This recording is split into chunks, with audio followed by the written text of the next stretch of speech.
Bien, mes chers collègues, je vous propose que l'on démarre notre réunion de ce jour. Et je suis particulièrement heureux d'accueillir aujourd'hui Marc Fesneau, ministre de l'Agriculture et de la Souveraineté alimentaire. Et je suis très attaché à mentionner la souveraineté alimentaire dans l'intitulé de votre fonction, monsieur le ministre, car je crois que ça correspond et que ça fait écho au projet politique d'une Europe plus souveraine que nous défendons dans cette commission.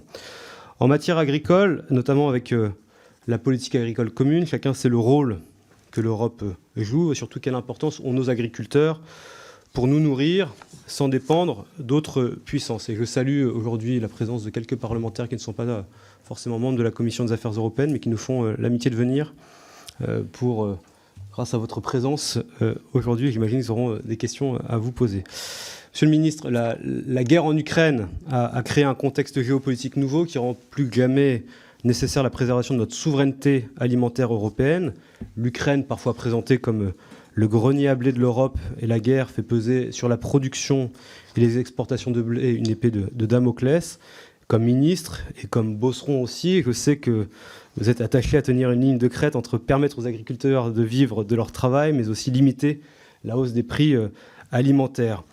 Vous le saviez mieux que quiconque, sans nos agriculteurs, nous ne réussirons pas la transition écologique européenne. Et c'est pourquoi je suis particulièrement heureux de vous recevoir aujourd'hui, alors que nous apprenons que vient d'avoir lieu le vote au Parlement européen sur la proposition de règlement relative à la restauration de la nature. Moi, je salue l'adoption de cette loi qui concourt à la réussite du pacte vert européen. Elle vise à restaurer au moins 20% des espaces terrestres marins de l'Union européenne d'ici 2030 et demande à ce que tous ceux endommagés fassent l'objet de mesures de restauration d'ici 2050. Je crois que c'est un impératif, alors que la biodiversité dont fait partie et dépend l'humanité s'effondre et recule. Au niveau européen, la loi sur la restauration de la nature est l'équivalent de la loi climat pour la biodiversité. Il est le premier texte à aller aussi loin. Il propose de restaurer les écosystèmes. Et c'est ce qu'on doit faire si on veut, évidemment, arrêter de supprimer le vivant de cette planète. Certains, dans le débat qui a animé le Parlement européen, ont cherché à diviser les tenants, en tout cas essayer d'opposer agriculture et écologie. Je crois que c'est un mauvais procès, et que les deux sont évidemment conciliables. Nos agriculteurs nous le démontrent quotidiennement. Et donc, je pense que ce serait intéressant, en tout cas, peut-être d'avoir votre regard sur le vote, même si on ne connaît évidemment pas tous les détails de ce qui a été adopté aujourd'hui. Enfin, je voudrais terminer mon propos pour ne pas être trop long et céder la parole aux collègues au sujet de la nouvelle présidence espagnole du Conseil et des relations de l'Union avec l'Amérique latine, qui est une priorité de notre partenaire espagnol, mais on sait qu'on ne partage pas toujours les mêmes ambitions. Et Madrid veut notamment donner un nouvel élan à l'accord entre l'Union et les pays du Mercosur et conclure le processus de ratification d'ici à la fin de l'année. Nous connaissons la fermeté et l'ambition de la France afin de protéger nos filières agricoles face à la concurrence déloyale. Notre Assemblée a d'ailleurs adopté une résolution en ce sens le mois dernier. Quelle appréciation faites-vous des négociations en cours avec nos partenaires du Mercosur, notamment sur l'introduction de clauses miroirs? Comment est-ce que la France entend ou parvient-elle à faire entendre sa position? Voilà, monsieur le ministre, quelques éléments d'introduction. Je vous cède immédiatement la parole et puis ce sera ensuite aux collègues et orateurs de groupe de vous interroger. Merci beaucoup pour votre présence. Merci beaucoup, Monsieur le Président, Mesdames et Messieurs les députés. Je suis très heureux d'être ici devant votre commission. Ça me permet à la fois de rendre compte de l'activité du ministère de l'Agriculture et de la Souveraineté alimentaire dans sa dimension européenne, qui n'est pas une petite dimension. Je n'ai pas besoin de vous rappeler la place qu'occupe l'agriculture au niveau des instances européennes.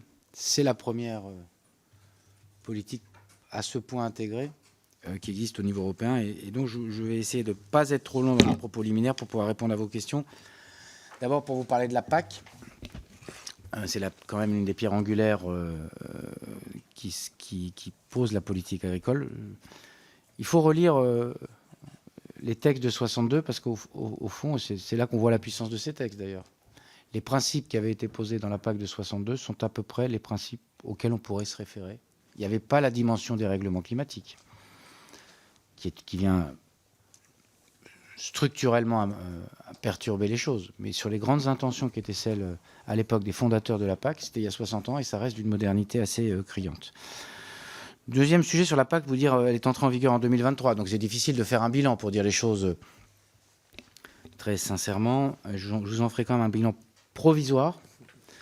Donc première année de mise en œuvre de la PAC, avec un volet économique évidemment, avec 15% de l'enveloppe réservée à des aides couplées, un volet social, une conditionnalité sociale qui n'était pas introduite dans la précédente PAC en termes de respect de la réglementation européenne en matière du travail.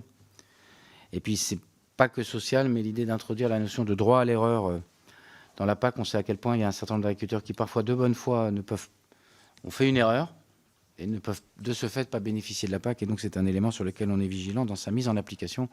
Les principes sont bien, la mise en application et mieux. Évidemment aussi des éléments importants sur l'installation des jeunes agriculteurs, avec des crédits sur le premier et le deuxième pilier pour faire en sorte que les choses soient réaffirmées. Troisième sujet sur la PAC, c'est les sujets évidemment environnementaux. 36% d'augmentation des aides à l'agriculture biologique, puisqu'on passe de 250 à 340 millions pour l'aide à la conversion en bio. Augmentation de 10 millions d'euros du budget réservé aux mesures agri-environnementales. Renforcement des exigences au travers de la conditionnalité, exigences réglementaires en matière de gestion, qui portent sur le secteur de l'environnement, de la santé publique, de la santé des végétaux ou du bien-être animal. Et donc on a besoin évidemment de travailler là-dessus. Et puis un éco-régime qui représente 25% des paiements directs et qui est un élément évidemment important, avec la possibilité, les États s'en sont saisis, je le dirai tout à l'heure, de manière tout à fait différente, avec la possibilité dans les États de le décliner de manière différenciée. Alors pour la France, l'éco-régime, c'est 1,7 milliard d'euros par an, avec plusieurs niveaux et voies d'accès. L'objectif qu'on avait eu d'ailleurs là-dessus, c'était... ça n'a pas été la stratégie qu'ont retenue tous les pays, c'était d'avoir une stratégie d'inclusivité, c'est-à-dire de faire en sorte que le maximum d'agriculteurs entrent dans une démarche de réflexion autour de ce que sont les éco-régimes et de la nécessité d'amener les transitions. Je le dirai dans le bilan tout à l'heure. D'autres ont fait un choix très restrictif en disant on parle plutôt à ceux qui sont les plus avancés. Moi, je pense structurellement que sur ces affaires de transition, mon sujet n'est pas d'emmener 50 000 agriculteurs, mais mon sujet, c'est d'en emmener 400 000. On peut discuter de la stratégie, hein, honnêtement, je suis assez ouvert au débat, mais je pense que ça n'est pas idiot de porter les choses comme ça. Point de situation sur le déploiement de la PAC. D'abord, saluer le travail qu'on a fait, d'abord le travail des services du ministère de l'Agriculture, parce que c'est changer de PAC, c'est quand même pas une petite affaire en termes informatiques, enfin, il y en a qui savent les sujets, en termes de logistique, en termes de répartition des compétences entre les régions et l'État. Et je voudrais saluer à la fois le travail des services du ministère de l'Agriculture et les travaux qui ont été faits en bonne intelligence avec les régions. En particulier, une question qui était une question un peu pendante et qui pouvait créer des tensions, qui était celui du transfert des personnels. J'avais demandé un rapport, je me suis référé au rapport pour développer des moyens complémentaires, même s'il y a des difficultés dans quelques régions, pour faire en sorte que les moyens sont au rendez-vous du transfert de la compétence. Et donc on s'est démobilisé. Je signale au passage, ça ne fait pas un motif de fierté, mais c'est quand même pas mal de se le dire. Nous avons été dans les 5 ou 6 premiers pays qui ont vu approuver leur plan stratégique national. C'est suffisamment rare pour la France pour pouvoir le souligner, ce qui nous a permis de mieux nous préparer, de mieux préparer les agriculteurs, de mieux le faire de la pédagogie. Je rappelle que les Allemands étaient parmi les derniers, si on veut prendre un point de référence, non pas pour les vilipender, mais c'est pour dire que parfois, quand on a bien fonctionné, qu'on a essayé de bien travailler, et je le partage volontiers avec Julien de Normandie, qui a été évidemment très à l'heure sur ces questions.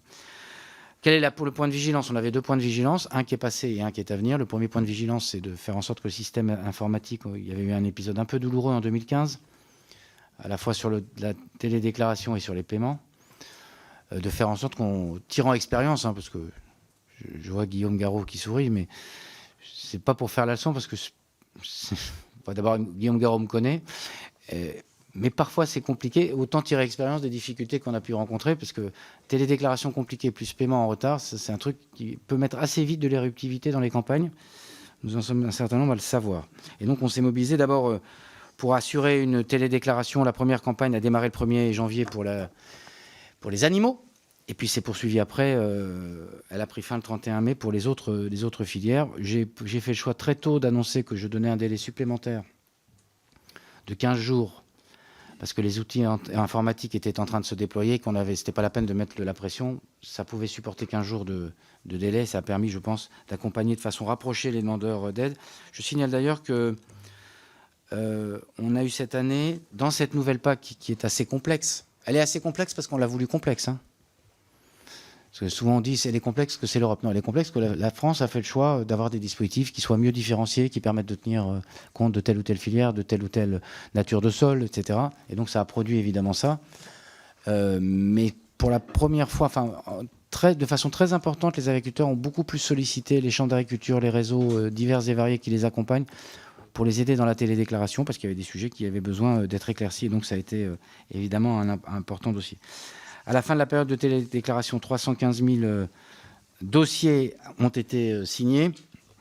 Diminution classique compte tenu de l'évolution de la démographie. Diminution supplémentaire qui est liée au fait qu'on a, vous vous souvenez peut-être, on a décidé de changer le statut d'actif agricole pour qu'on n'ait pas des gens qui sont à la fois disposant de droit à la retraite et qui, par ailleurs, exercent une activité agricole, de sorte à pouvoir assumer la fluidité, ce qui explique une petite évolution du système.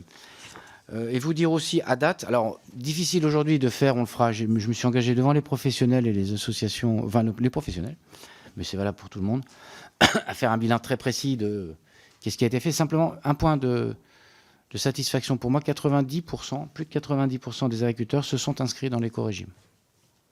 Ça veut dire que l'effet massification que nous avons souhaité a bien été au rendez-vous, et j'en parlais avec mes collègues allemands, qui ont fait un choix beaucoup plus restrictif, et ils sont en très sous-consommation des enveloppes, avec un problème structurel pour eux, c'est de savoir ce qu'ils vont faire de ces enveloppes qui risquent d'être perdues. Donc on avait plutôt bien calibré les enveloppes, et la stratégie qui était la nôtre de massification, parce que je pense que c'est un enjeu de massification, a plutôt fonctionné, et donc ça c'est un élément important pour moi à souligner. Deuxième élément sur la nouvelle phase qui s'ouvre, c'est la phase du paiement. La date du 16 octobre étant un totem à juste titre dans le secteur agricole. On est en train de faire un dispositif serré de suivi pour s'assurer que les choses se fassent dans le bon ordre. On aura une visibilité des difficultés éventuelles que nous pourrions avoir. Aujourd'hui, trop tôt pour le préempter, mais des difficultés que nous pourrions avoir dans le cours de l'été, ce qui permettra d'ajuster le cas échéant. Mais l'objectif est bien d'être dans cette configuration-là. Il me semble que c'est un élément important. Nous sommes aussi au moment où, chaque année, comme vous le savez, on peut modifier le plan stratégique national. Plutôt des ajustements mineurs quand on est avant les périodes où on fait un point budgétaire. L'équation budgétaire et les refontes éventuellement des projets et des programmes, c'est plutôt sur 2025, puisque c'est à ce moment-là qu'on fait un bilan d'étape. Et c'est vrai que changer en cours de route une PAC quand elle vient de se déployer, ça me paraît un peu hasardeux. Mais donc on a fait des modifications légères qui tiennent compte de difficultés ou techniques ou des difficultés d'appropriation. Puis un deuxième point que je tiens à souligner, nous étions engagés, donc c'est plutôt la déclinaison là, dans le PSN, à développer des programmes opérationnels spécifiques sur un certain nombre de filières. Et donc nous avons proposé en lien avec les filières 5 programmes opérationnels autour des protéines végétales, autour de l'horticulture, des veaux sous label, du riz et de la filière lapin, notamment dans son volet de transition pour sortir des dispositifs de cage. Deuxième point, pour être pas trop long, Monsieur le Président, les activités dans les enceintes européennes et dans le domaine de l'agriculture. Et c'est plutôt les activités de ministre avec un certain nombre de textes qui sont importants. Vous y avez fait référence, qui me paraissent évidemment importants. Je me suis rendu dans un certain nombre de pays et j'ai souhaité nouer très vite des relations avec l'ensemble de mes collègues européens, parce que la question au niveau européen, ce n'est pas seulement d'avoir raison, la question c'est de partager les points de vue, puisque nous ne décidons pas seuls. C'est le principe de la construction européenne. Et donc c'est plutôt d'avoir une stratégie d'alliance avec les partenaires européens sur les éléments de doctrine et des textes qui nous sont examinés. Texte important, je le disais, directive émissions industrielles, dite IED, qui a été hier examiné au Parlement, qui a été rejeté hier au Parlement sur l'idée qu'il fallait plutôt maintenir le statu quo. Alors la directive IED, ce n'est pas que la question de l'élevage. La directive IED, c'est toutes les activités industrielles. Le sujet principal qu'il y avait déjà des filières qui étaient dedans, hein, la volaille et le porc. Le sujet, c'était l'intégration des bovins, le premier élément, et le deuxième sujet, c'était la question des seuils. Moi, j'avais une stratégie qui était plutôt de dire, compte tenu des spécificités de l'élevage, d'augmenter les seuils, qui aurait démontré simplement que nous avions un modèle d'élevage qui était quand même un peu atypique dans l'espace européen, contrairement à parfois ce qu'on peut entendre. et de montrer aussi les aménités positives qu'amène l'élevage dans bien des territoires qui sont les nôtres. Et donc ça, c'est une spécificité. Je ne vilipende pas les autres modèles, mais compte tenu de la taille du pays, la surface française, on a une capacité à valoriser quelque chose qui était important.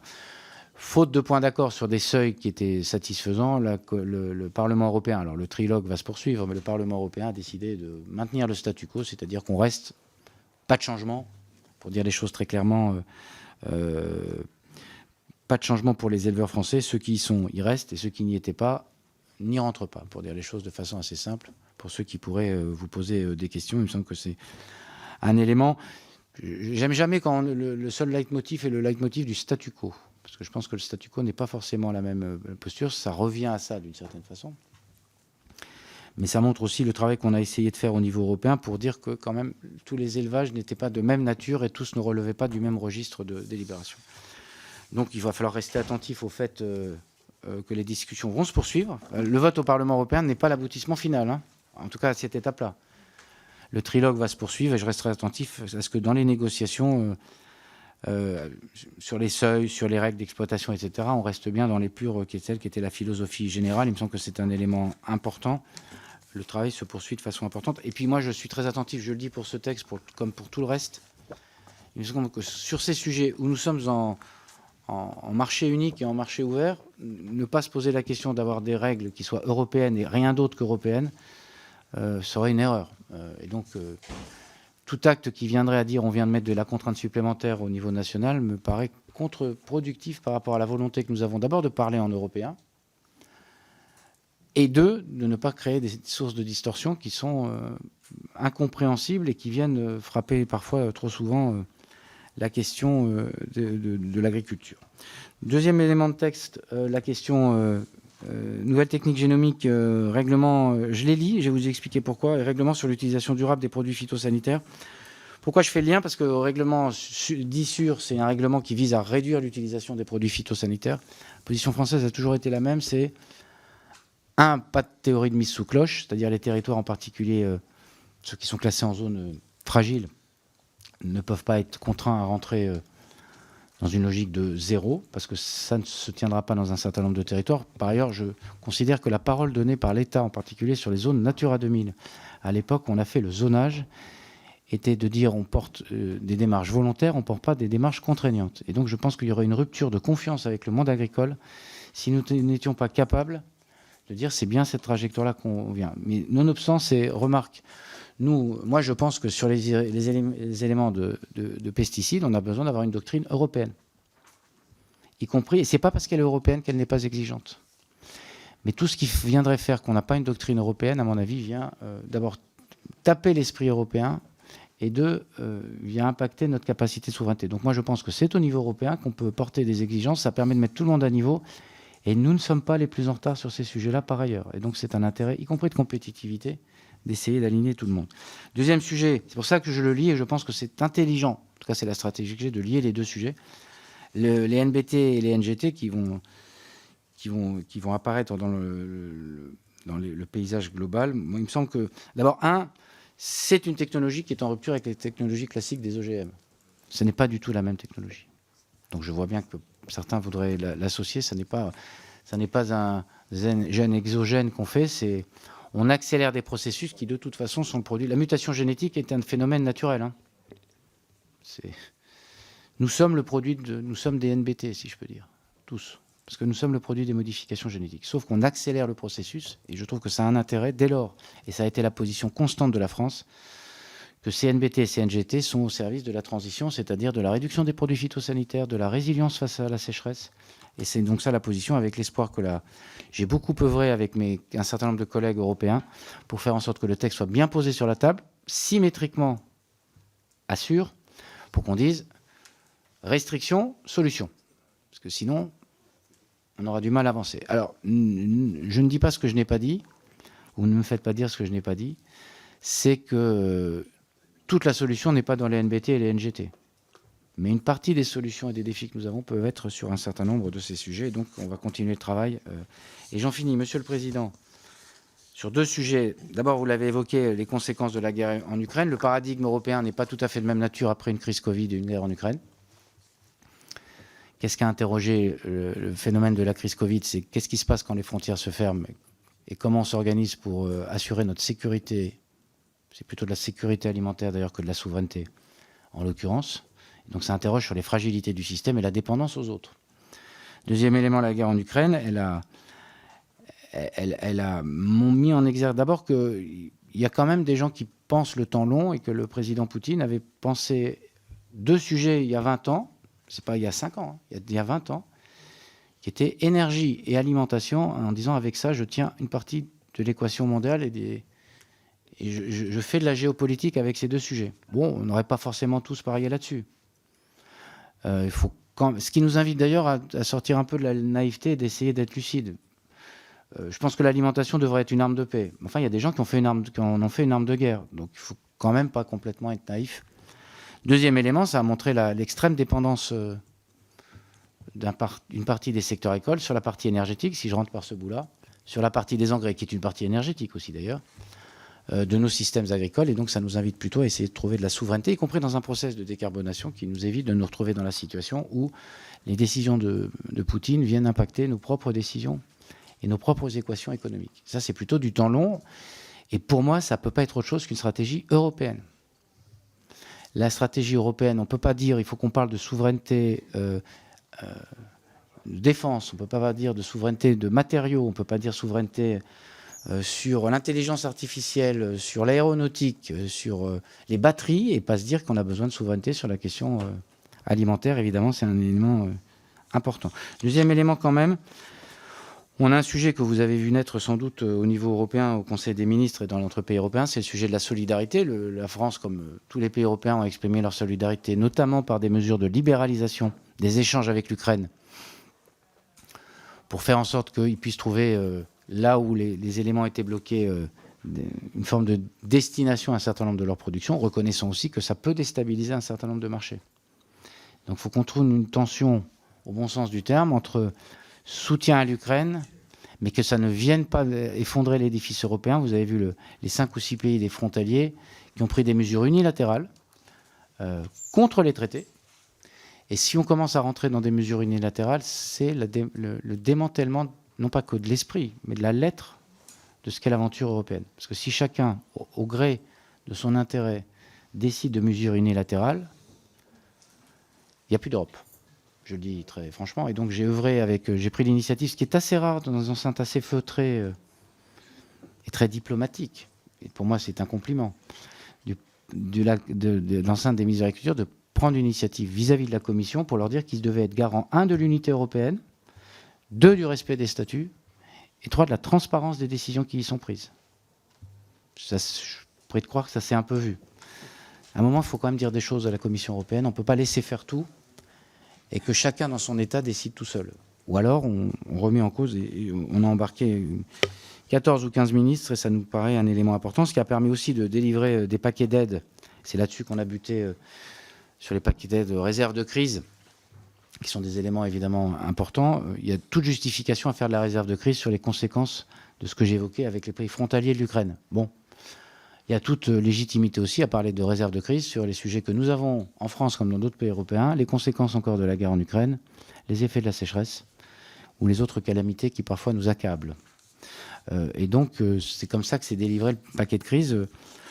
Reconnaissons que nous avons plutôt, c'est pas une surprise parce qu'on s'est battu pour une réserve de crise à hauteur de 53 millions puisqu'elle a été délibérée hier, qui permet de nous doter de moyens pour faire un certain nombre de choses. On va travailler cet été à regarder comment on ventile, parce que j'ai suffisamment de ce sujet, la cerise, la noix, la sécheresse, enfin bref. Ça, c'est ceux que je connais, et puis il y a tous ceux que je ne connais pas encore à cette date, pour essayer de regarder comment ça se ventile. Vous voyez le fatalisme parfois, ou la lucidité du ministre de l'Agriculture sur ces sujets. Et puis je finirai juste en disant, mais je l'ai déjà évoqué, sur souveraineté et les questions des traités. La souveraineté, pour moi, ça n'est pas l'autarcie et le repli sur soi. La souveraineté, pour moi, c'est la capacité à structurer des interdépendances, mais qu'elles soient choisies et non pas subies. C'est ça, la souveraineté. Et nous aurons besoin notamment de pouvoir s'assurer d'échanges pour des raisons de dérèglement géopolitique dont je ne vois pas qui vont s'estomper dans les mois ou les années qui viennent, et de dérèglements climatiques qui vont faire que nous aurons des années sur le continent européen, sur le continent américain, sud et nord, ou sur les autres continents, qui pourront faire que nous soyons en situation de tension sur les marchés mondiaux. Et il n'est pas inintéressant de se préoccuper de savoir est-ce que tout le monde, alors c'est déjà pas le cas en plus, en tout cas la majorité des territoires du monde peuvent se nourrir, et en particulier à nos frontières. Et le deuxième sujet, c'est qui nourrit qui ? Parce que celui qui nourrit un continent ou qui nourrit un pays, il tient un peu le pays. Et donc l'alimentation, il ne faut pas être naïf, c'est une affaire de géopolitique et de souveraineté. Je préfère que nous soyons en capacité de pourvoir à l'alimentation de pays qui ne peuvent pas le faire pour des raisons météorologiques, structurelles, etc. Je pense aux pays du sud de la Méditerranée, plutôt que ce soit M. Poutine. Parce que s'il y avait une menace de ne pas les nourrir, les conséquences ne seraient pas chez M. Poutine, elles seraient sur le continent européen. Et donc on a besoin de poser l'équation comme ça là. Je ne dis pas que c'est simple, je ne dis pas que les voies sont tracées, mais il me semble que c'est un élément important. Et donc c'est pas l'autarcie, ça pose la question des accords internationaux. Vous avez rappelé, Monsieur le Président, ce qu'est la nécessité de veiller sur un certain nombre de sujets. La France y veille, et au-delà des paroles, il y a des actes. Alors il y a plusieurs choses. D'abord dire, pour être rapide, les accords internationaux, c'est pas que les accords européens. Je pense que le ministère de l'Agriculture doit aussi renouer avec sa tradition à chaque déplacement international, essayer de nouer des accords. Je pense à ce qui a été fait sous l'impulsion du président de la République sur les accords avec la Chine, en particulier sur le porc. Et ce qu'on aura sur d'autres sujets. Et à chaque fois que je suis, ce qui est assez rare, reconnaissons-le, mais en déplacement, la question c'est quelles sont les relations bilatérales qu'on a pu entretenir. Parce que ça, c'est un élément important. Parce que c'est de la géopolitique qu'on fait aussi. Deuxième élément, les accords internationaux. Vous connaissez le débat français et vous savez la position qui était celle de la France. C'est n'a pas d'obstruction à la question par nature et par dogme aux accords internationaux, sous la réserve qu'ils respectent un certain nombre de choses, à commencer par les accords sur lesquels les gens ont signé en bas de la page. Je pense en particulier aux accords de Paris. Ce qui explique la position du président de la République, réaffirmée encore récemment sur l'accord du Mercosur. Ce qui explique aussi d'ailleurs le fait qu'hier, sur l'accord Australie-UE, nous n'ayons pas abouti à un accord. Et quand vous lisez la presse, tout le monde a compris à quel endroit s'était noué le refus de l'accord à date. Refus de l'accord, ça veut dire qu'on n'est pas satisfait de l'accord. Ça ne veut pas dire qu'on refuse l'accord en tant que tel. Et donc on a devant nous l'Australie, parce que ça reviendra, on a devant nous en particulier l'accord sur le Mercosur. La difficulté principale, c'est que il y a des filières qui, dans ces accords, sont plutôt structurellement et de façon générale plutôt bénéficiaires, et des filières qui sont malheureusement plutôt celles qui en permanence sont au cœur de l'accord. Je pense aux filières viande bovine et aux filières viande ovine. Et donc évidemment, étant toujours les mêmes, ça peut susciter des inquiétudes, et donc on est très vigilant sur cet élément-là. C'est un élément. Donc je travaille beaucoup avec mon collègue Olivier Bèche pour faire en sorte que nous puissions faire les choses. Alors, et j'en finis, les clauses miroirs, c'est un chemin qui est long. Hein. La réciprocité, c'est un chemin qui est long. On part de rien, puisque au fond, la doctrine de la Commission, c'est qu'il faut faire des accords internationaux. Bon. Donc on part d'une doctrine qui était quand même assez établie et structurellement depuis quelques paires d'années. Donc on a besoin à chaque accord de réinterroger la question. On ne fera pas tout d'un coup, mais dès qu'on peut incrémenter ce qu'on a fait par exemple sur l'accord Nouvelle-Zélande, même si j'entends que ça ne puisse pas être satisfaisant, il me semble que c'est un élément important. Voilà ce que je voulais vous dire. Monsieur le Président, Mesdames et Messieurs les députés, sur à la fois la PAC, la déclinaison de la PAC, et puis aussi ce que peut être une stratégie française au sein de l'Union européenne. C'est bien de ça dont il est question aussi. Merci beaucoup, Monsieur le Ministre, pour cette introduction très complète, très précise. On vient tout de suite aux orateurs de groupe, en commençant par le groupe Renaissance et Monsieur Sitsensul pour 3 minutes. Et je vous demanderai, chers collègues, de bien tenir vos temps de parole, de sorte à ce que le ministre puisse ensuite aller au Sénat. Merci, Monsieur le Président. Merci, Monsieur le Ministre, cher Marc Fesneau, pour votre présence et votre exposé extrêmement intéressant. Le groupe Renaissance veut redire, bien entendu, que la défense de l'agriculture fait partie de nos priorités depuis maintenant 6 ans. Et dire également, vous l'avez fait au tout début de votre propos, que l'agriculture est une grande réussite de l'Europe. On ne le dit pas assez. La politique agricole commune, elle est au cœur et au fondement même de la construction européenne avec le marché commun. et elle permet à notre continent de nourrir les Européens, nos concitoyens, à leur faim. Et n'en déplaise aux anti-européens, les politiques européennes intégrées fonctionnent, et fonctionnent bien quand elles sont réellement intégrées, c'est le cas dans l'agriculture. Et ceux qui aujourd'hui veulent défaire l'Europe déferont la PAC, et ils affaibliront nos agriculteurs. L'agriculture européenne coche en réalité toutes les cases de l'avenir. Elle produit en quantité, elle est engagée résolument dans la transition écologique, et je l'atteste de tous les agriculteurs que moi je peux rencontrer à titre personnel chez moi en Alsace. Ils sont tous des écologistes de conviction et de terrain. Et l'agriculture européenne est ouverte aussi à la modernisation de ses pratiques. Dans quelques semaines à la rentrée, avec mon collègue Rodrigo Arenas, vous le savez puisqu'on vous a auditionné, nous allons rendre un rapport sur la souveraineté alimentaire européenne. Alors je ne vais pas aujourd'hui dévoiler ce que nous dirons. En tout cas, on sait que la réflexion sur la souveraineté alimentaire fait partie également de votre mission de ministre.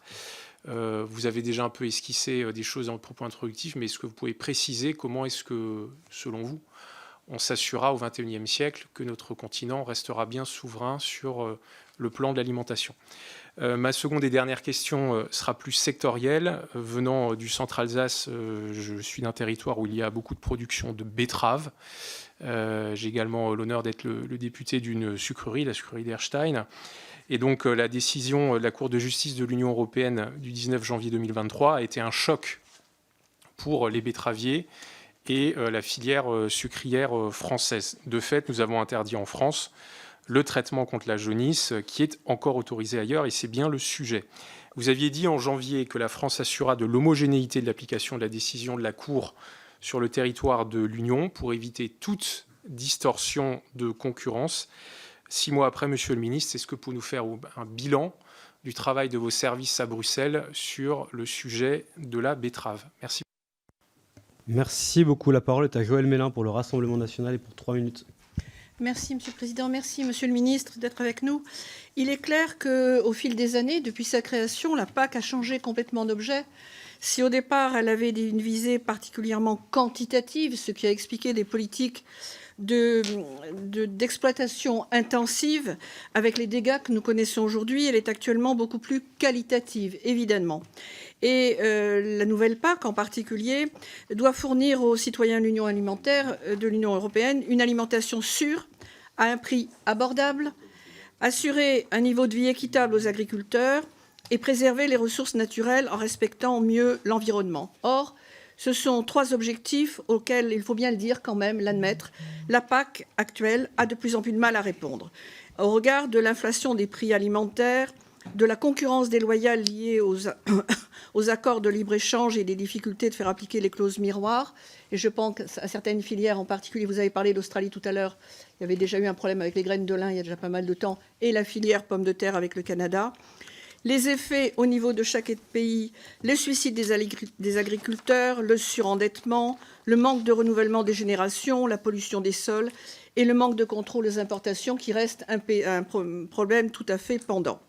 Il nous faut donc une PAC au service de la souveraineté alimentaire. Nous dirons-nous, par définition, une souveraineté nationale avant que d'être européenne. C'est la remarque que je ferai par rapport à ce droit que l'Europe est en train de s'arroger. Mais on s'aperçoit que les engagements tendent à un système où nous allons, malgré tout, sous-produire si nous respectons les délais qui ont été prévus. Je pense particulièrement à la stratégie Farm to Fork. J'ai eu l'occasion pendant 3 ans à la Commission agriculture et environnement au Parlement européen de discuter ces dossiers. Il a vraiment fallu batailler pour éviter de la sous-production. Le respect des engagements environnementaux et la transformation de notre modèle de production vers un modèle plus localiste, tel que nous l'appelons nous, et nous avons été les premiers à en parler dès les années 1980, doit bien sûr servir à réaliser l'autonomie alimentaire, à la fois de chaque pays membre et aussi de l'Europe, et non accentuer le niveau de pauvreté des agriculteurs. Je voudrais faire un focus particulier sur le renouvellement des générations, parce qu'on le sait actuellement, le nombre d'exploitations diminue. Elles étaient près de 400 000 en 2020. Elles sont soit 8 000 de moins qu'en 1980. Chaque année, c'est environ 20 000 chefs d'exploitation qui cessent leur activité, tandis que 14 000 seulement s'installent. Cette tendance fait l'objet d'une attention croissante, alors que 43% des exploitants ont aujourd'hui plus de 55 ans et partiront donc à la retraite dans 10 ans. Monsieur le ministre, comment envisagez-vous l'avenir démographique de la profession ? Envisagez-vous en particulier des avantages et des solutions fiscales dans le cadre de la transmission et aussi pour les acquéreurs jeunes accédant à la profession ? Je vous remercie. Merci Madame Mélin. La parole est à Gabriel Amar pour la France Insoumise et pour 3 minutes. Merci Monsieur le Président, Monsieur le Ministre, collègues.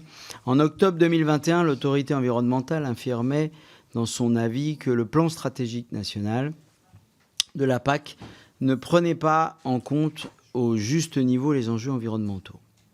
Ce seront donc 9 milliards d'euros par an jusqu'en 2027 qui ne permettront pas de transformer nos modèles agricoles comme il le faudrait.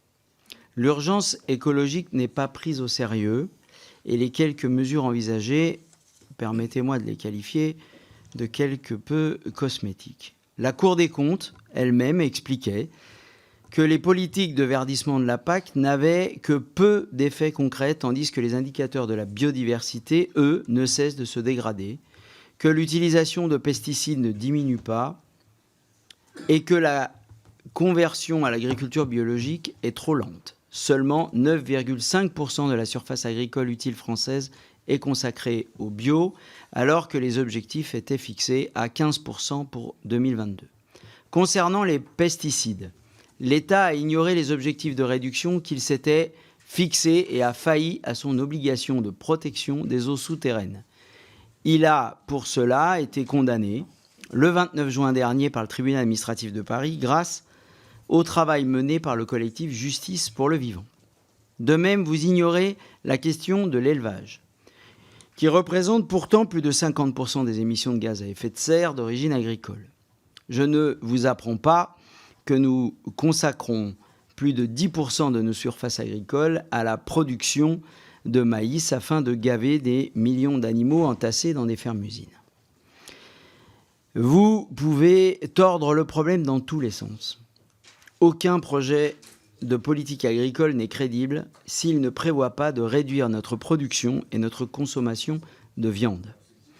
Il est plus qu'urgent d'établir un plan agricole pour rééquilibrer la production de protéines végétales par rapport aux protéines carnées.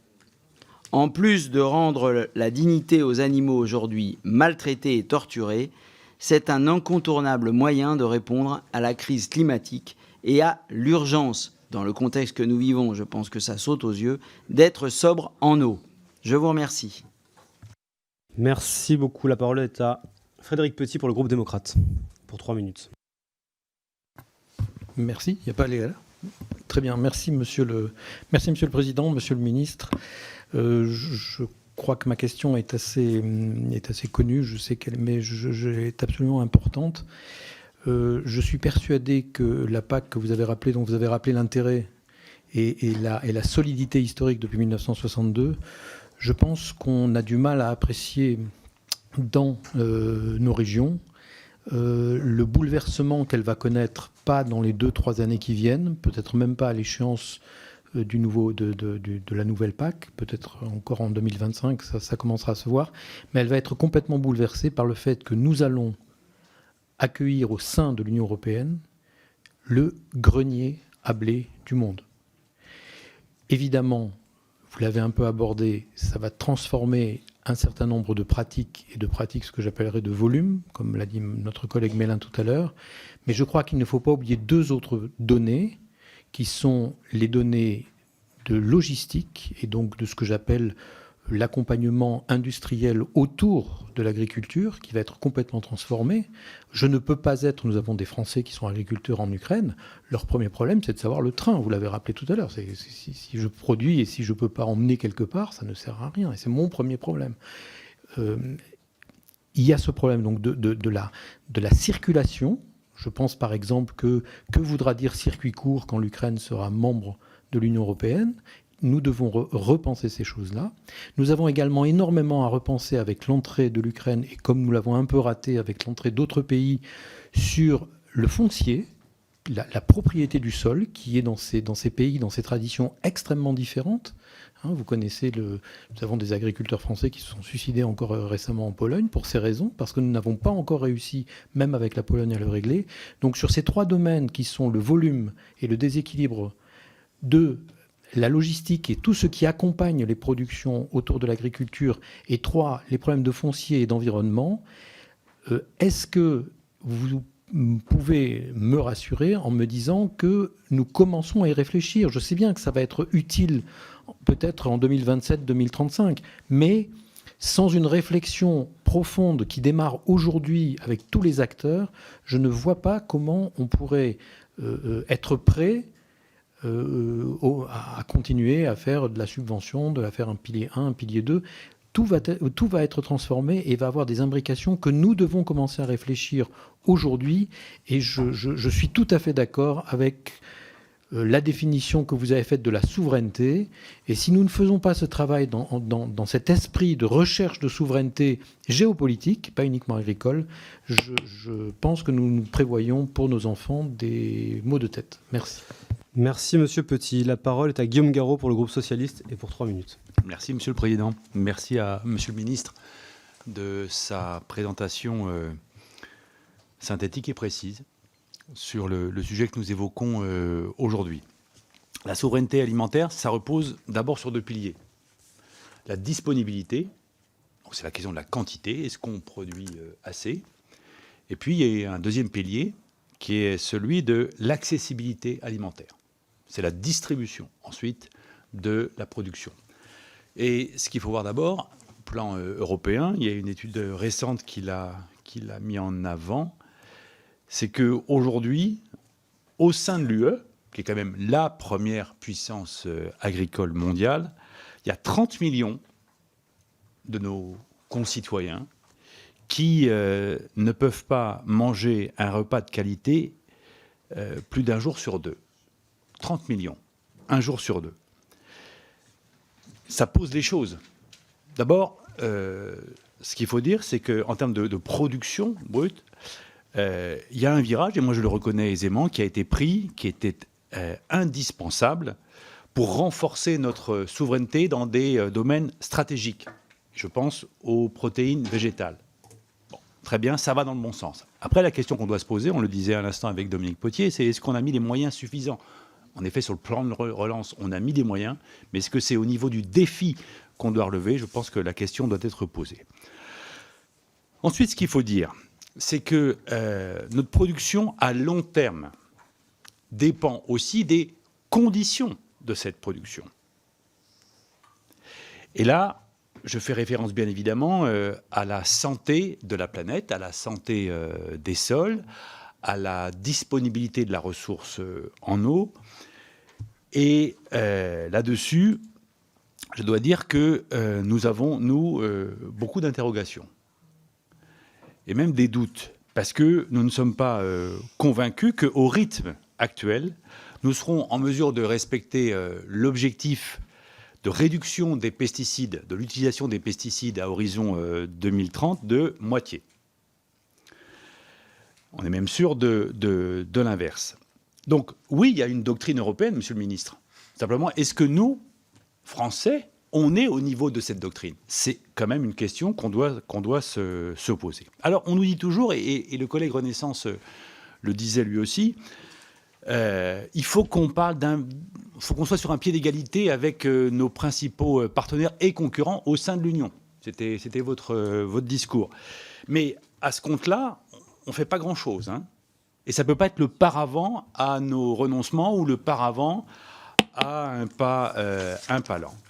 Donc, ce que nous disons, c'est que la France doit être aux avant-postes, premier de cordée, ouvrir un chemin sur le plan européen. Et donc, Monsieur le Ministre, qu'est-ce que fait notre pays pour raccrocher la trajectoire prévue pour une moindre utilisation des pesticides? Merci, Monsieur Garot. La parole est à Henri Alfandari pour le groupe Horizon et pour 3 minutes.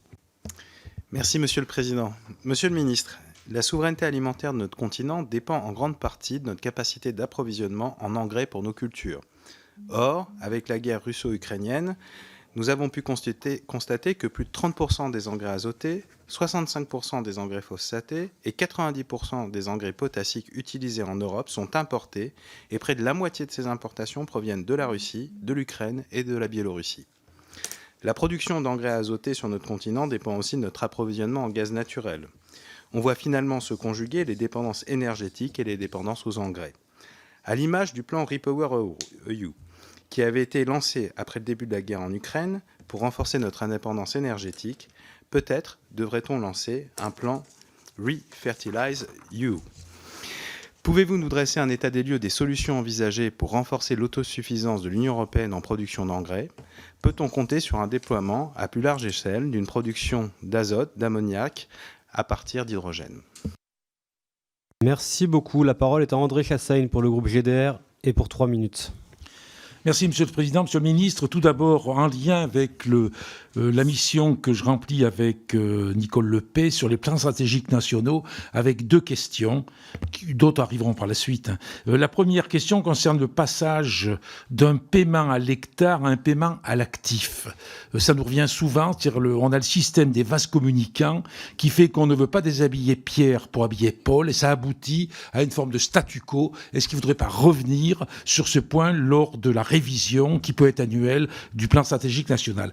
La deuxième question concerne l'organisation des éco-régimes. Ce qui apparaît, c'est que ces éco-régimes, tels qu'ils ont été retenus dans le PSN français, sont insuffisamment incitatif. Tout le monde, vous l'avez dit vous-même, 90%, a accès au niveau de base sans avoir à changer de pratique, de pratique agricole. Et la question, c'est de savoir est-ce qu'il ne faut pas un accompagnement plus important de façon à ce qu'on puisse passer au niveau supérieur. Enfin, dernière chose, quel intérêt d'intégrer l'élevage dans les accords de libre-échange? Quel intérêt climatique? Quel intérêt environnemental? Quel intérêt alimentaire? Sinon des deals dans d'autres secteurs. Et je dirais, alors pour rebondir sur certains propos qui ont été rappelés, qui ont été prononcés concernant l'élevage, je voudrais rappeler qu'il est essentiel, l'élevage, pour boucler le cycle de la fertilité du sol et limiter la consommation d'intrants, notamment d'engrais azotés. L'élevage, c'est extrêmement important, et quand on parle de réduire l'élevage, ça aura aussi des conséquences négatives au niveau environnemental. Merci Monsieur Chassaigne. La parole est à Estelle Youssoufa pour le groupe Yacht. Merci Monsieur le Président. Merci Monsieur le Ministre. Je salue avec le groupe Biot les efforts de l'Union européenne pour la souveraineté alimentaire qui revêt pour les territoires ultramarins un caractère particulier. Nos écosystèmes nourriciers sont souvent exigus et fragiles, vulnérables au changement climatique, alors que l'éloignement géographique nous impose l'autosuffisance et des efforts supplémentaires pour travailler avec nos voisins. Partant de ce constat, dans mes travaux pour la délégation Outre-mer avec mon collègue Marc Le Fur, je souhaite attirer votre attention sur la question des produits phytosanitaires nécessaires pour les zones tropicales. Pour des questions de santé publique, certaines molécules sont interdites par les normes européennes et c'est bien normal. Mais cette norme pousse l'industrie chimique à créer des intrants de remplacement plus écologiques et sains.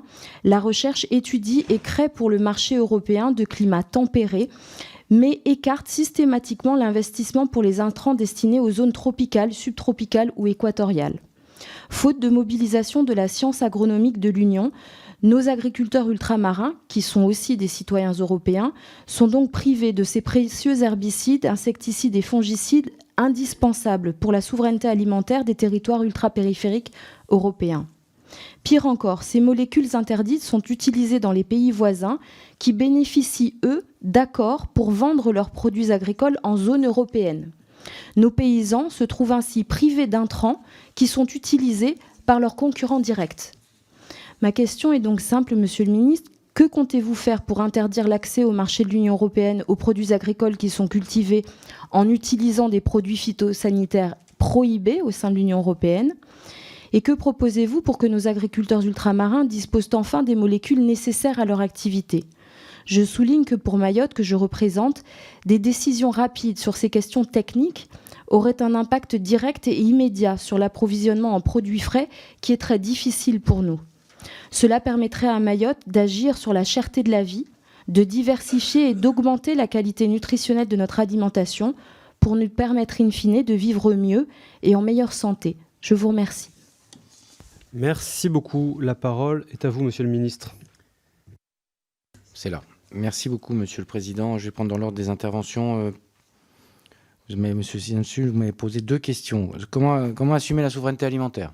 Bon, ça c'est. Si vous me laissez 2 heures ou 2 ans, j'essaierai de répondre. Mais c'est multifactoriel. Ça a été dit en partie d'ailleurs par Guillaume Garot. La souveraineté alimentaire, c'est d'abord la capacité de nos systèmes à disposer de facteurs de production, moyens de lutte contre les maladies, accès à l'eau dans des conditions qu'il faut quand même déterminer, parce que ça ne peut pas être simplement un droit de tirage, il faut que ça soit durable. La souveraineté alimentaire, c'est quand même, moi je pense que ça se raisonne au niveau européen, à minima au niveau européen. Quand vous avez un accident climatique, quand vous avez un accident de maladie, compter sur soi-même seulement, c'est un risque.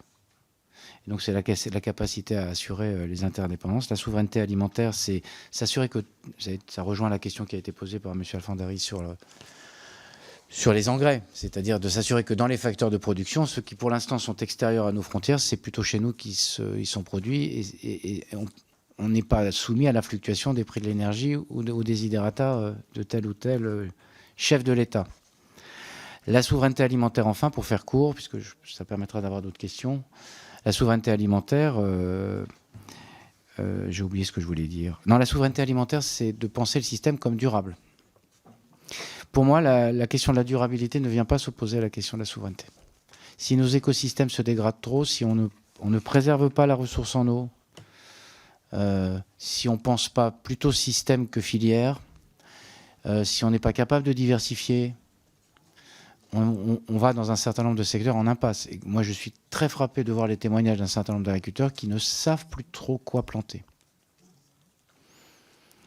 Et nous avons une responsabilité vis-à-vis d'eux, c'est de faire en sorte que nous trouvions des solutions à cela, parce que le dérèglement climatique vient tellement impacter les choses que ça pose une difficulté. Donc la souveraineté ne vient pas s'opposer à la durabilité. S'il n'y a pas de durabilité, sur le temps moyen, voire court, et certainement long, il n'y aura pas de souveraineté. Donc voilà quelques facteurs que je voulais poser sur la table. Production de betteraves. D'abord, lever un malentendu. La Cour de justice n'a pas pris une décision. Elle a rappelé ce qu'étaient les tenants et les aboutissants d'une décision de la Commission européenne. Elle a juste dit qu'on n'avait pas le droit de faire de la dérogation sur un produit qui était interdit. Deuxième élément, elle s'est prononcée sur un type particulier, c'est néonicotinoïdes en enrobé. Elle ne s'est pas prononcée sur le foliaire. Parce qu'il n'y a pas une décision d'interdiction au niveau européen du foliaire. Donc, pas compliqué pour un certain nombre de pays d'être sur la même ligne que la décision de la Cour de justice de l'Union européenne, puisque la plupart d'entre eux procèdent à des traitements par voie foliaire. Moi, j'ai une position qui n'est pas forcément populaire. Je trouve que réouvrir ce débat est une erreur. Ce débat de réintroduire le foliaire, parce qu'il y a ça derrière comme idée. Il faut s'assurer que tout le monde respecte la décision de la Cour de justice. À date, c'est plutôt le cas, mais ils ont un substitut qui est le foliaire par rapport à l'enrobé. Deuxième élément, moi je pense qu'il faut qu'on travaille avec la filière, parce que de toute façon, la dérogation qui avait été produite se terminait cette année. Et donc, il faut qu'on travaille aux alternatives, parce que de toute façon, il y a un chemin auquel on n'échappera pas, c'est que probablement des décisions européennes s'imposeront aussi sur les néonicotinoïdes en foliaire aux autres pays européens assez rapidement. Donc on a plutôt intérêt à nous essayer, malgré les contraintes que ça fait peser lourdement sur le secteur betteravier, vous connaissez, puisque c'est un secteur qui est très présent, et je vous sais très engagé sur ce sujet, pour s'engager sur la question des alternatives. On n'est pas très loin de l'alternative. Je considère qu'on n'est pas très loin. Enfin, je sais pas, le je considère n'a aucun intérêt. Les instituts techniques considèrent qu'on n'est pas très loin. La difficulté, c'est de passer le cap, là. Nous avons une année à date, je touche du bois, qui est manifestement plutôt contrôlée en termes de betteraves. D'ailleurs, on dit qu'il faut traiter les pucerons. Le sujet, c'est de traiter la jaunisse, en fait. Parce qu'il y a des pucerons, si on a des plantes résistantes à la jaunisse, et donc la voie des semences et de la recherche génétique est une voie intéressante. La voie des éléments combinatoires divers et variés, les plants de compagne, le parcellaire, la veille sanitaire, ce qui a un peu marché manifestement cette année. Alors il faut être très prudent. Moi, je n'assène pas des vérités comme ça. C'est que Le contrôle permanent sur des parcelles test a permis de bien doser les traitements qui restent encore utilisables pour faire en sorte qu'on ait moins de pression. Mais on est quand même sur 2-3 années un tout petit peu compliqué. Mais une fois qu'on est sur cette trajectoire, moi je pense qu'il faut poursuivre sur cette trajectoire-là. Mais j'ai essayé de distinguer les choses. Il me semble que c'est un élément important. J'ajoute que je suis toujours fasciné quand on dit il faut interdire parce qu'on a la solution. On a sous les yeux quand même qu'aujourd'hui, nous n'avions pas la solution. Et c'est pour ça que nous avions besoin de la dérogation. Il me semble que c'est un élément et que je regrette qu'on n'ait pas pu la poursuivre une année de plus. Madame Mélin, sur la question de la PAC, et ça fait écho à ce qui a été dit par d'autres, moi je pense que ces souverainetés nationales ne peuvent pas être complètement déliées de la souveraineté européenne sur un certain nombre de... Non, je n'ai pas dit que vous aviez dit ça, je dis, c'est pas d'abord la France et ensuite l'Europe, c'est...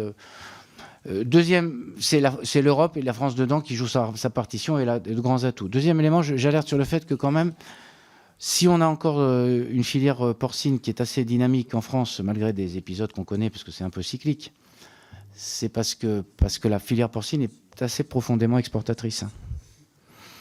Donc, non, la souveraineté, c'est l'acceptation quand même qu'on soit en concurrence avec les autres. Ça ne peut pas être unilatéral. Je n'ai pas dit que vous avez dit ça, c'est juste pour reposer ma propre pensée. C'est-à-dire que dès lors que l'équilibre se fait sur le porc, comme sur le lait, comme sur les céréales par l'export, il faut qu'on accepte qu'on puisse être en concurrence, que sinon, je ne connais pas de gens qui nous diront je suis d'accord quand tu es bénéficiaire et les Chinois ne pourront pas produire autant qu'ils veulent de porc et un certain nombre de pays aux frontières sud de la Méditerranée ne pourront pas produire autant de céréales. Donc on a quand même intérêt à ce qu'on ne s'enferme pas trop dans ce sujet-là. Il me semble que c'est un élément. Deuxième élément, le modèle localiste ne me choque pas. D'abord, je pense que c'est intéressant parce que ça permet... le circuit court permet le dialogue entre agriculture et société. Je trouve que c'est plutôt bien. On ne couvrira pas tous les besoins uniquement par les circuits courts. Voilà, c'est ce que j'essaie de dire. Et le modèle localiste a existé, mais si le modèle localiste, c'est juste... Moi, j'étais maire d'une commune qui s'appelle Marche Noire, c'est juste pourquoi je vais dire Marche Noire. Si juste je me préoccupe à l'échelle de mon canton ou de ma communauté de communes de mon alimentation, le jour où j'ai un coup de grêle, qui me nourrit. Donc ça, là aussi, c'est de même nature qu'au niveau européen, on a besoin d'interdépendance, sinon le système ne marche pas. Quant à la sujet démographique, évidemment, c'est un sujet... qui est devant nous. Et je pense que le sujet démographique, c'est un sujet de rémunération, de renouvellement de génération. C'est un sujet de rémunération. C'est pour ça que ce qu'on a fait dans Egalim, même si c'est pas encore complètement abouti, c'est quand même un élément. Deuxième élément, le sujet, c'est une question d'image des métiers, et ça me permettra de faire le lien avec la réponse que je vais faire en suivant sur d'autres sujets, c'est quelle image renvoie la société de l'agriculture et des métiers de l'agriculture.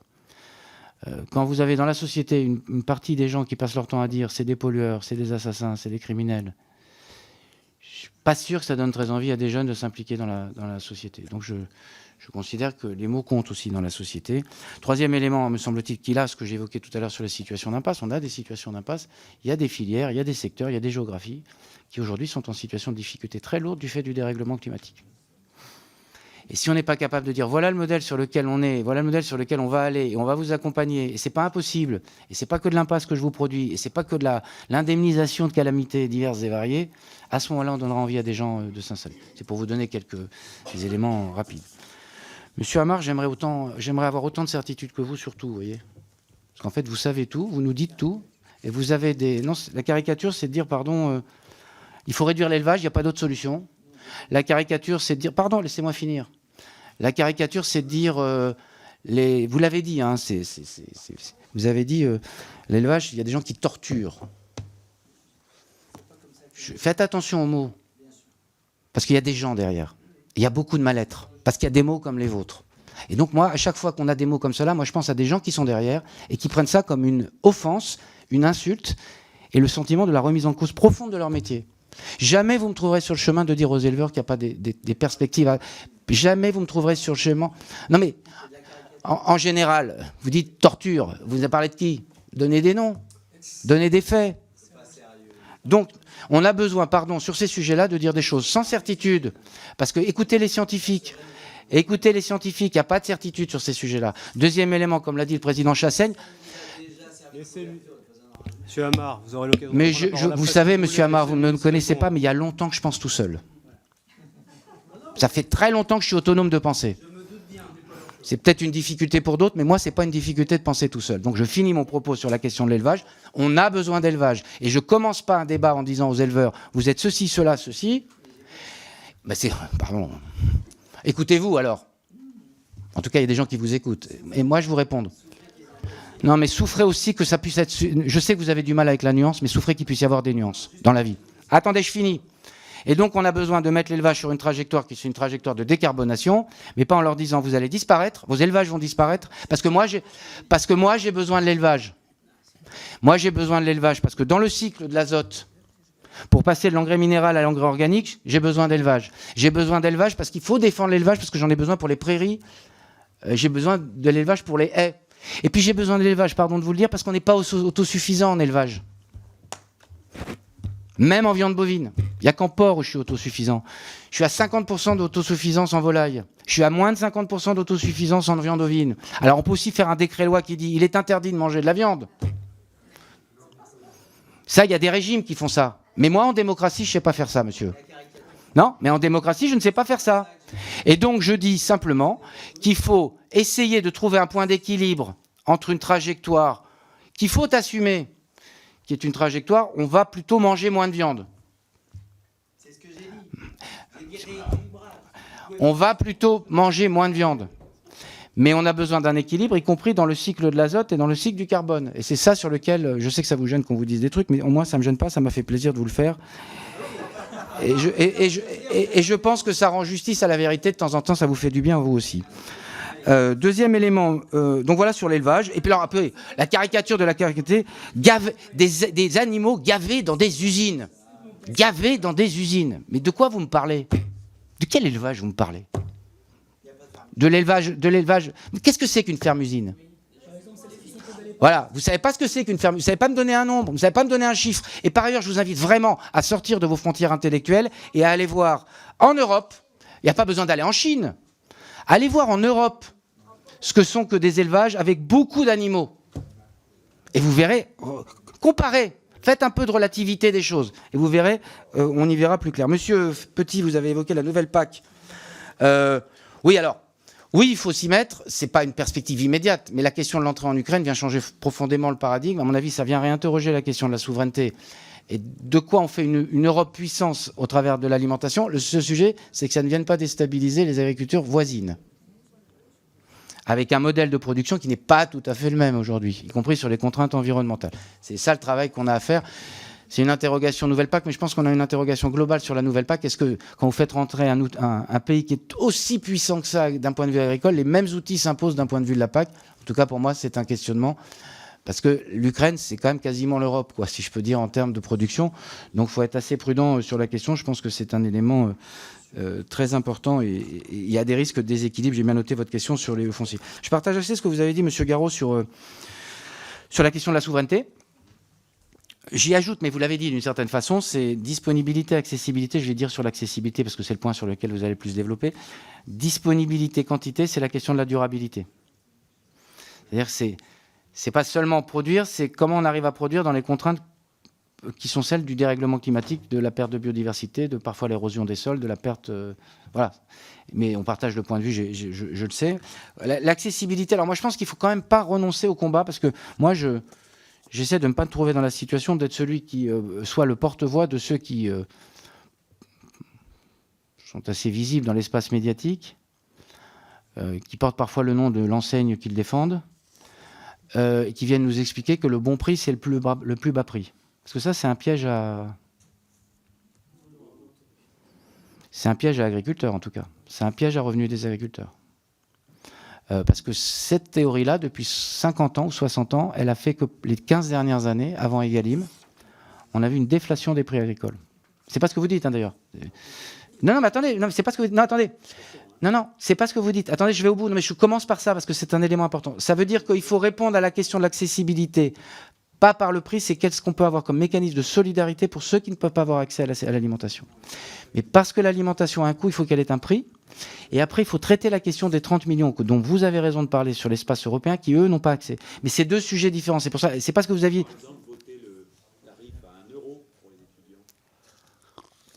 Oui, encore que... Attendez, encore... encore que tous les étudiants... Non, parce que... Et deux, il faut savoir l'embâche qu'on... Parce que moi, j'ai un problème. Je suis d'accord sur le fond du problème social que ça pose. Je trouve que l'image de dire à 1 euro, c'est comme quand on a dit les trucs à 1 euro. Ça dévalorise le produit. Mais attendez, mais je peux être en désaccord avec vous, monsieur Garot. C'est pas grave. Je dis, je suis d'accord avec le sujet social que nous avons, mais derrière ça, ça se termine par le bon prix, c'est le prix bas. Et le bon prix, c'est le prix bas, c'est plus d'agriculture en France puis en Europe. Oui, ça n'a aucun rapport. On s'écoute. L'éducation n'est... Pardon, monsieur Garot, si vous mettez l'éducation dans le circuit économique, je vous... Monsieur Garot, vous pourrez reprendre la parole ensuite. Sauf que les enseignants, je ne leur demande pas d'avoir un équilibre économique. Je leur demande d'être enseignants. L'acteur agricole, il faut qu'il soit payé, quoi, juste. Qui paye? Mais j'ai pas dit que... Mais vous n'avez pas compris mon propos, monsieur Garot. Est-ce qu'on peut laisser parler le ministre, s'il vous plaît, qu'on puisse avoir une audition qui soit audible, et vous aurez ensuite l'occasion de reprendre la parole si vous le souhaitez et à nouveau interroger le ministre. Troisième élément, donc voilà sur ce sujet-là que vous évoquez. Non, il n'y a pas de polémique. Cherchez pas une polémique, il n'y en a pas. Si j'ai besoin d'en nourrir, vous savez, j'ai aucun problème de le faire. Non, c'est pas de problème. Après, c'est le vecteur et la façon dont on le fait qui est une question. Mais je ne dis pas qu'il n'y a pas une question. Non, j'ai assez de polémique avec plein de gens pour pas m'en nouer avec qui j'en ai pas.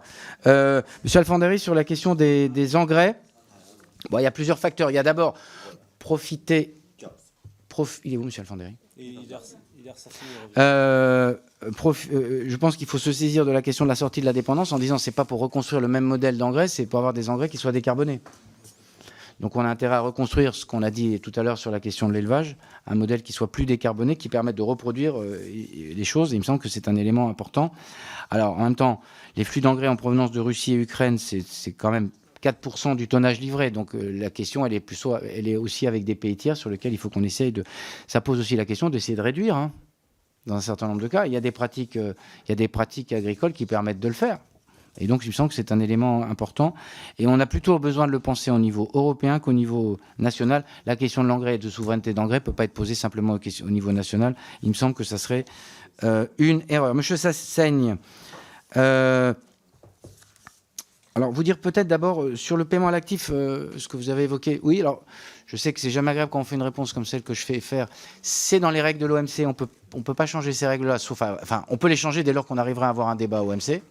Mais moi, je trouve que c'est peut-être une question sur cette translation-là. Il me semble que c'est un élément à dire. Deux, sur les éco-régimes, je vous trouve... D'abord, vous allez faire vous êtes en train de faire le travail d'expertise sur le PSN. Ouais. J'ai pas encore les données pour savoir qui a choisi quoi et en quoi c'est plus ou moins transformant. Dans l'éco-régime, quelles sont les cases qui ont été cochées. Quand on aura les cases cochées et savoir quelles sont les modalités de l'éco-régime, la rotation des cultures, c'est un élément intéressant d'un point de vue écologique et environnemental, et assez puissant. Le développement, vous l'avez dit, je crois, monsieur Garot, sur la question des protéines, c'est vous qui en avez parlé, c'est un élément qui est un élément important. Aujourd'hui, ce qu'on sait, c'est que 75% de la modification des éco-régimes, c'est plutôt par la voie des pratiques. Donc par la voie des pratiques, je pense que c'est plutôt transformant, mais ça mérite un peu d'affiner le sujet pour regarder les choses. Je pense que c'est transformant quand même. Après, est-ce que dans le dosage, dans l'incitation, on est assez bien ou pas assez bien? Ça, c'est des éléments, à mon avis, qu'il faut regarder. Il faut laisser tourner une année ou deux le système pour regarder si c'est de nature. Oui. Sur la question... pourquoi intégrer l'élevage dans les accords internationaux? Oui, c'est ce que j'essaie de dire, c'est-à-dire que c'est vrai que c'est là-dessus que souvent ça bute. Alors après, quand vous parlez aux Australiens, leurs intérêts à eux sont plutôt des intérêts d'élevage, quand nous, c'est des intérêts d'une autre nature, IG par exemple. Et donc c'est compliqué dans un accord international de décider forcément de façon unilatérale de à qui je fais l'accord et avec qui je fais pas l'accord. Vous voyez, enfin, le cadre de l'accord. Mais je pense que la question d'élevage pose des questions dans ces accords, parce qu'on voit bien que c'est souvent là-dessus que ça bute, et ça vient buter, y compris sur les accords de Paris. Parce que c'est par les accords de Paris qu'on dit qu'on a un problème avec l'élevage. Et donc ça interroge, sans en avoir tout à fait la réponse. Sur l'élevage, j'ai déjà répondu et je partage votre point de vue. Enfin, Madame la députée Youssoufa, sur la question ultramarine. D'abord, c'est vrai qu'on a un enjeu très particulier, on l'a vu au moment de la crise Covid et de la guerre en Ukraine, c'est que chez vous, pour le coup, c'est une question d'autonomie qu'il faut essayer vers laquelle il faut tendre, parce que votre éloignement, votre mise à concurrence de pays qui sont frontaliers des territoires d'outre-mer fait que, pour le coup, vous avez subissé une concurrence qui vous rend dans une situation de dépendance très grande et qui vous rend très sensible sur la question de la fluctuation des prix. Et donc, on a besoin de travailler sur l'autonomie. Il me semble qu'on a besoin de travailler, sur l'apparition de nouvelles maladies compte tenu du dérèglement climatique. 2, on a besoin de travailler, ça c'est dans les usages. Il y a des molécules, y compris dans les autorisations de mise en marché. Les conditions ne sont pas les mêmes à Mayotte, à La Réunion, à la Guadeloupe, et donc de regarder sous l'angle évidemment de la santé et de l'environnement, est-ce que ça a les mêmes impacts que les autres? Et on a besoin, et ça on va mettre des moyens là-dessus, on a besoin de mettre puissamment des moyens de recherche, parce que comme on est sur des petites surfaces et des enjeux économiques qui ne sont pas très importants pour les producteurs de produits phyto ou ceux qui cherchent, ou de produits alternatifs, on a une question de moyens, parce que ça n'intéresse pas grand monde, comme les filières un peu de petites surfaces dans l'Hexagone. Donc on a besoin de travailler sur ce sujet-là, mais on a des décisions à prendre là dans les semaines qui viennent. Ça ne m'a pas échappé, sur lesquelles j'essaie d'être vigilant, sans me retrouver dans la situation de celui qui est porteur forcément des mauvaises nouvelles. Voilà. Merci, Monsieur le Ministre. Il nous reste quelques questions. Je vais demander aux collègues de les poser en 1 minute, de sorte à ce que le ministre puisse y répondre et ensuite aller au Sénat. En commençant par Nicole Lepay pour le groupe Renaissance.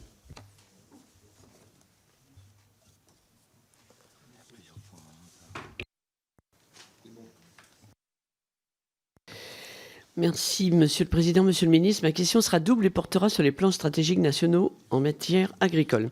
En effet, la nouvelle politique agricole commune impose que dans chaque État membre, il prévoit donc un plan stratégique national en matière agricole. À ce titre, nous avons adopté et souhaité adopter une approche comparative avec mon collègue Monsieur Chassaigne. Et nous avons décidé d'aller visiter en déplacement quelques pays européens. Et donc, l'un des enjeux de la nouvelle PAC, outre les plans stratégiques, réside dans l'installation de nouveaux agriculteurs. Le plan stratégique national prévoit une aide à l'installation pour les agriculteurs, mais peut-on constater déjà une incidence ou une incitation financière du moins suffisante? Et je voulais vous demander aussi, par ailleurs, concernant le début des négociations relatives à la prochaine programmation budgétaire de la PAC, pourriez-vous nous préciser où en est l'état des négociations? Voilà, je vous remercie. Merci beaucoup. La parole est à Thomas Ménager pour le groupe Rassemblement National et pour 1 minute. Merci Monsieur le Président. Monsieur le Ministre, je vais revenir rapidement sur la question qui a été posée par mon collègue Zincen Stoul. Vous avez répondu les différentes possibilités en matière de betterave, à savoir les NBT, les plans de campagne, vous avez évoqué un certain nombre de sujets. J'avais cru comprendre qu'il y avait la possible autorisation de mise sur le marché d'une nouvelle molécule testée en Australie. Je voulais savoir s'il y avait du neuf en la matière.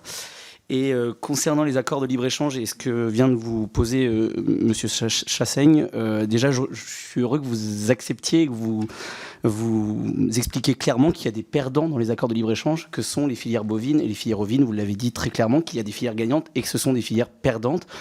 Concrètement, vous avez refusé à l'instant de les exclure. Je comprends tout à fait. C'est difficile d'aller exclure toute une partie de notre économie. Mais que comptez-vous faire concrètement pour préserver ces cheptels? Aujourd'hui, il y a déjà eu une baisse très forte ces dernières années. Donc, comment on peut faire en sorte que, à l'avenir, ces filières soient protégées dans notre pays? Merci beaucoup. La parole est à Rodrigo Arenas pour le groupe de la France Insoumise pour 1 minute. Monsieur le Président, Monsieur le Ministre, pour pas rentrer dans les caricatures qui répondent plus à des éléments de langage de fabrication de croque-mitaine que vraiment aux échanges sérieux, je vais faire très court. Ma question pose sur le glyphosate. Ça va être très clair. Cet herbicide, comme nous le savons tous, est très répandu. Et les scientifiques ont démontré les dégâts d'ailleurs qu'il infligeait à la vie des sols, dont l'INSERM en France rapportait en 2021, je cite, une présomption moyenne d'effets cancérigènes. Nous le savons, la semaine dernière, dans un avis controversé, mais qui est un avis tout de même dont il faut faire état dans notre Assemblée, la littérature scientifique, l'Agence de sécurité alimentaire européenne, le FSA, a conclu à l'innocuité de ce poison pour le sol et les agriculteurs. Certes, sortir du glyphosate ne résoudra pas l'insoutenabilité actuelle du système, mais y rester marquerait d'un signe très clair le refus d'envisager sérieusement les alternatives. Mais c'est une option. En 2017, le président de la République, Emmanuel Macron, avait pris nettement position contre le renouvellement de l'autorisation de glyphosate dans l'Union européenne.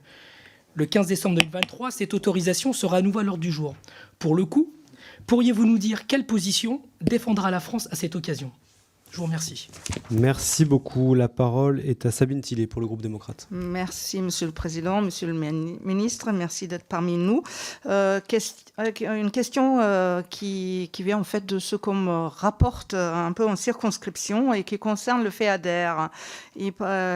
Beaucoup se posent la question pourquoi l'orientation FEADER est surtout agricole et moins rural. Est-ce que vous confirmez cette opinion? Et on a besoin aussi, si on pense à la transmission de nos exploitations, je veux dire, on a besoin aussi d'un environnement, j'ai envie de dire, rural qui est attractif. Est-ce que on ne devrait pas réorienter un peu les fonds?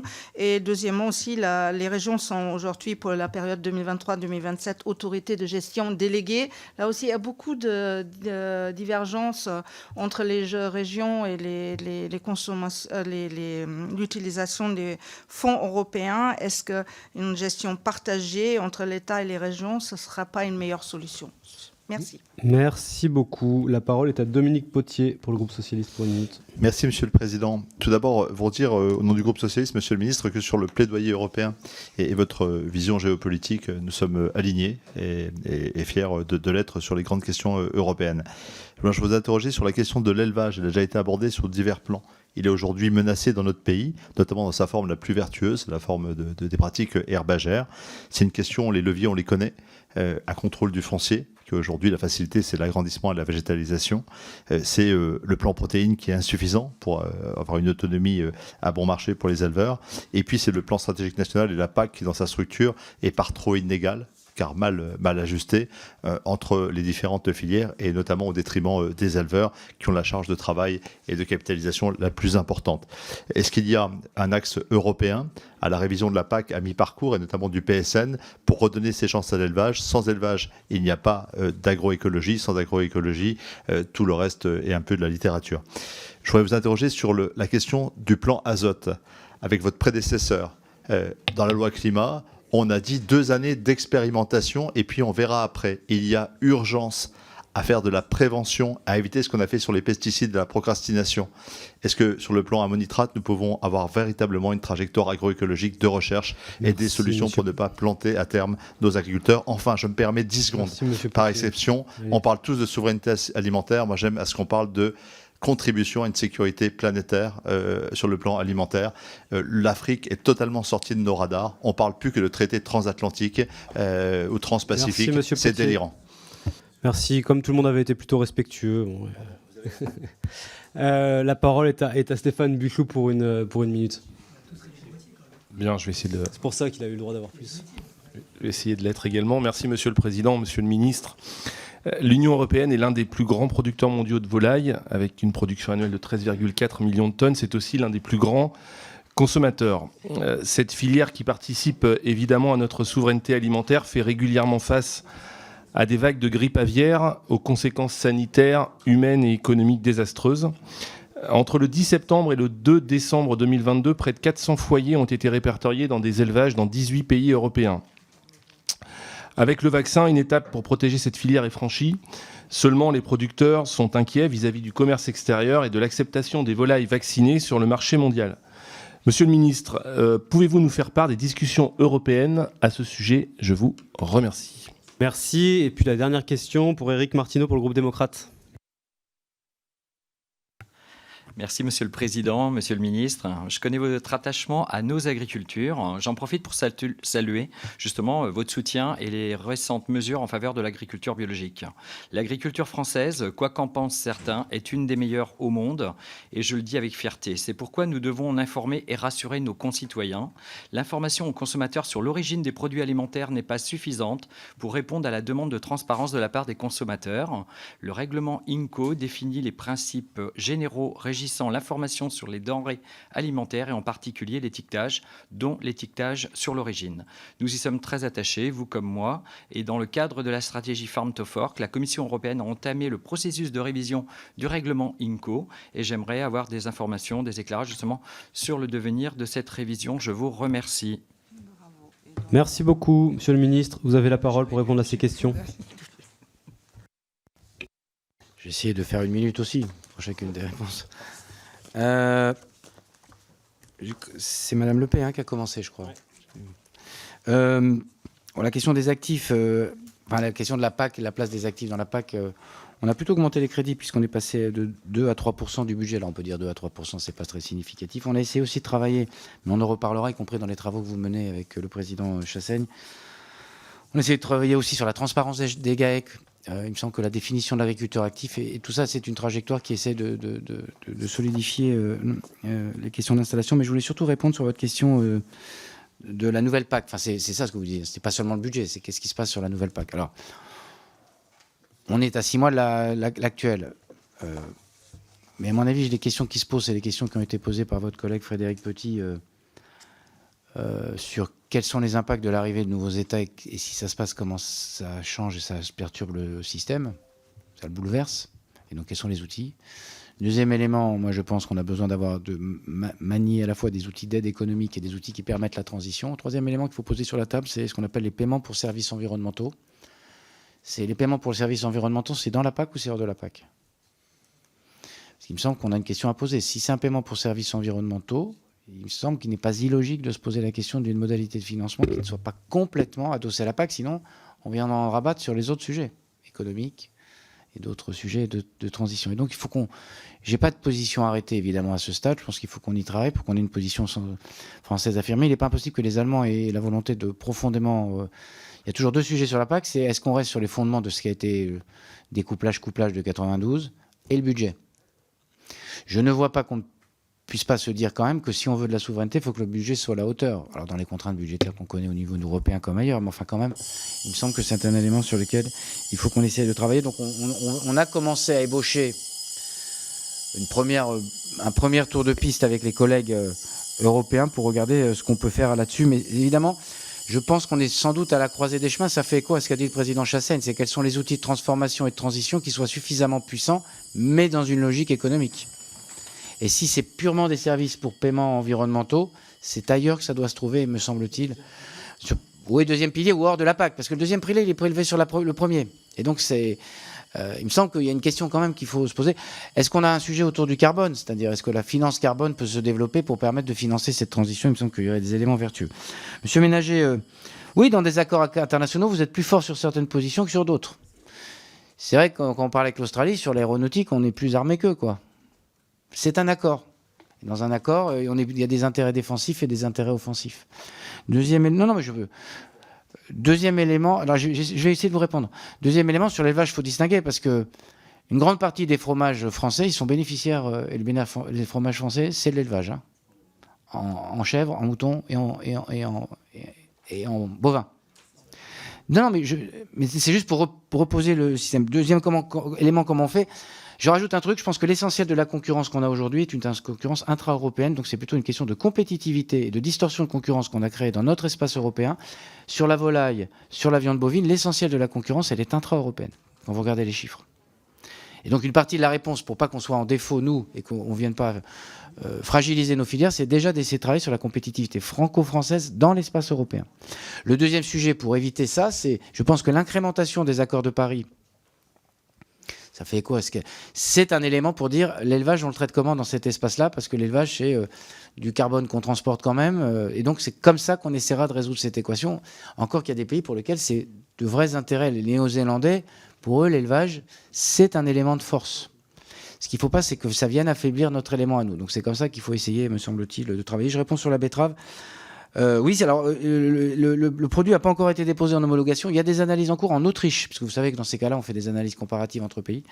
Je n'ai pas les données aujourd'hui, mais je m'engage à revenir vers vous, parce que c'est manifestement un produit qui est utilisé en Australie, donc bon, avec des exigences de santé publique qui sont quand même, on peut considérer de même nature que les nôtres, et ça peut être une voie qui peut être intéressante, me semble-t-il. Monsieur Arenas, sur la question du glyphosate, je l'ai rappelé hier à l'Assemblée nationale. D'abord, je le dis, je pense que j'ai suffisamment été vilipendé, non pas parce que j'avais remis en cause l'avis de l'ANSES, mais parce que j'avais juste dit qu'il me semblait qu'il fallait faire une chronologie européenne pour dire exactement la même chose. Sur l'EFSA, c'est égal ANSES. Donc quand l'EFSA dit quelque chose, c'est pas parce que je suis d'accord ou pas d'accord, je considère que c'est un avis de l'EFSA et qu'il faut le prendre comme un avis de l'EFSA.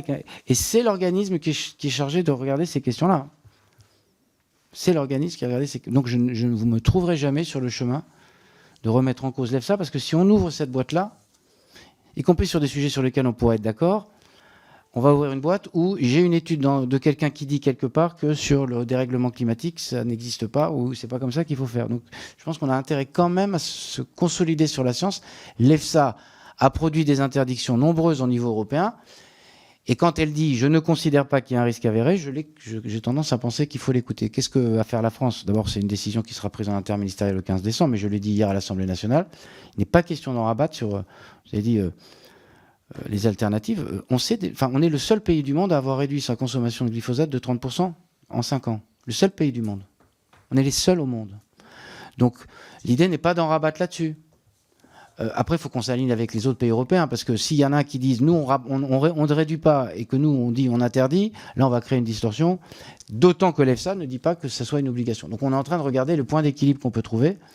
Il me semble que là, on est avec des avis EFSA, plus à l'avis d'un autre comité, lui, qui traitait des questions de cancérogénéité.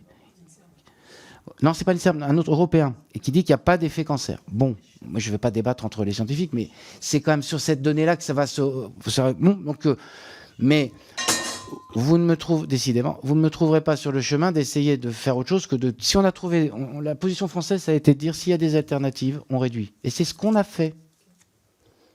Et donc, mais s'il y a des impasses, et en plus, armé de ce que dit l'EFSA et les autres, s'il y a des impasses, constatons les impasses, continuons à essayer de travailler pour les lever. Il me semble que ça pose des sujets suffisamment importants pour qu'on puisse essayer de trouver ce terrain. Madame Tillet, sur... d'abord, la gestion partagée, d'abord, il faudra voir les effets de bord, gestion partagée région-État. Alors, moi, je suis assez fasciné de voir que quand c'est l'État qui gère, on dit c'est affreux, c'est centralisé, c'est les technocrates de Paris. Et puis, quand on donne aux régions, j'entends des jeunes agriculteurs qui réclament d'être adoptés par la région voisine parce que les avantages sont plus intéressants dans la région X que dans la région Y. Il va falloir qu'on choisisse nos camps, camarades, comme disait l'autre. Parce que soit on est décentralisateur, soit on ne l'est pas. Mais étant un peu les deux, ayant quelques cultures d'élus locaux, je trouve assez savoureux de venir se faire reprocher d'avoir fait de la décentralisation et de voir se faire réclamer on veut une politique nationale d'installation et que la DGA soit gérée au niveau national. Ok. Mais parlons-en collectivement. Mais c'est pas ce que tu as dit toi. Et deuxième élément... ruralité, je pense qu'une partie de la ruralité devrait être mieux fléchée. Je trouve que les fonds FEDER ne vont pas assez sur la ruralité. Et je vois pas pourquoi le développement industriel, les commerces, le tourisme, ça serait pas un peu du FEDER. Et après, dans FEADER, sur la partie agricole et la partie non agricole, il me semble que c'est compliqué de distinguer. Je pense que, notamment au travers des programmes leaders, le programme leader, pour moi, sont des programmes d'expérimentation et d'émergence de projets. C'est plutôt utile. Il faut juste tenir une forme d'équilibre. J'ajoute là-dedans qu'il y a un pan manquant souvent, c'est le pan important de la forêt. C'est plutôt dans les mains des régions. Et parfois, j'ai le sentiment que des régions se saisissent beaucoup de ces fonds-là dans la PAC et d'autres s'en saisissent moins. Et ça me paraît un peu, parfois, dommage, je le dis. Monsieur Buchou, sur les volailles, au-delà de ce qu'on fait, vous connaissez par cœur parce que malheureusement, vous êtes un peu dans un département... victime de la grippe aviaire. La question... au niveau européen, d'abord, on va être les premiers à vacciner. Ça fait ni une gloire ni un défaut.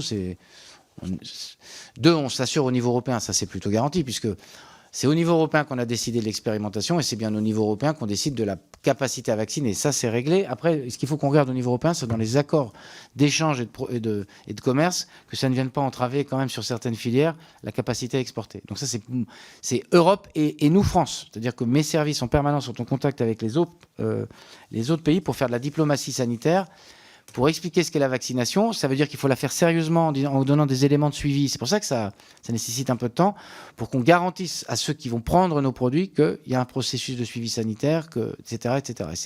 On fait vraiment de la diplomatie, à la fois au niveau européen, mais aussi au niveau bilatéral. Parce que moi, je traite avec les Japonais, les Coréens, etc., pour essayer de trouver la solution. Enfin, monsieur le député, sur la question de INCO, d'abord, on a intérêt à avoir des harmonisations de niveau européen. Je pense que l'étiquetage chacun chez soi, ça sert à rien. On se fait plaisir. Hein. Dès lors qu'on est dans un marché ouvert, je pense que j'ai intérêt à ce qu'il y ait un étiquetage. Alors, ce qu'on a intérêt à faire, c'est avoir un étiquetage qu'on porte nous et qui soit plutôt sur nos fondements, sur un certain nombre de sujets. En Italie, c'est incitatif. Oui, c'est vrai. Oui. Parce qu'il y a une mentalité. Oui, mais je partage complètement ce point de vue-là, Monsieur le Président. Nous avons une culture de nature... Le rapport à l'agriculture et aux produits alimentaires est beaucoup plus patriotique, au bon sens du terme, en Italie qu'en France. Les Italiens considèrent que tous leurs produits sont bons. Et ils vendent le drapeau. Chez nous, ça n'a pas un effet levier aussi puissant, malheureusement. Donc on a un travail collectif à faire sur ces éléments-là. Et il me semble qu'il faut qu'on travaille. L'idée, c'est d'avoir un renforcement, dans le cadre de la révision, d'avoir un renforcement de la législation européenne en matière d'étiquetage de l'origine. Et je souhaite plutôt qu'on arrive à trouver une position harmonisée. On aura sans doute des débats avec les Italiens. Peut-être des alliés d'ailleurs avec les Italiens sur le sujet. L'idée étant quand même de dire que il faut qu'on sorte de la logique qui a amené à des décisions juridiques qui nous ont un peu cassé des dispositions françaises. Mais je pense que ça, c'est un cadre vraiment européen qui doit... On a eu la même chose sur les IG, on a des tas de sujets, on a eu les étiquetages de volailles, on a plutôt défendu une position un peu seule contre tous, et on a réussi à emporter une décision pour que le plein air soit bien le plein air. C'est quand même mieux. Donc c'est plutôt en européen, ça, c'est plutôt une stratégie d'alliance. Alors après, il faut voir avec les collègues sur d'autres sujets ce qui peut les préoccuper ou les arranger. Voilà ce que je pouvais vous dire. Merci beaucoup, Monsieur le Président. Et mesdames et messieurs les députés, j'étais ravi de pouvoir traiter de ces questions. Une grande partie des sujets agricoles que nous avons, j'invite et je pense que c'est au niveau européen qu'il faut que nous les portions. Et c'est comme ça, me semble-t-il, que nous arriverons à relever des défis qui sont, comme vous l'avez vu, assez immenses. Merci. Merci beaucoup, Monsieur le Ministre. C'est nous qui vous remercions pour votre présence. C'était important de pouvoir vous avoir sur tous ces sujets qui sont essentiels pour les Françaises et les Français et les Européens. Et donc, je propose qu'on reproduise à l'avenir l'exercice quand l'actualité l'exige. Mes chers collègues, notre réunion de ce jour est terminée. Rendez-vous mercredi prochain pour l'examen d'un rapport d'information sur l'économie circulaire. Merci beaucoup et bon après-midi.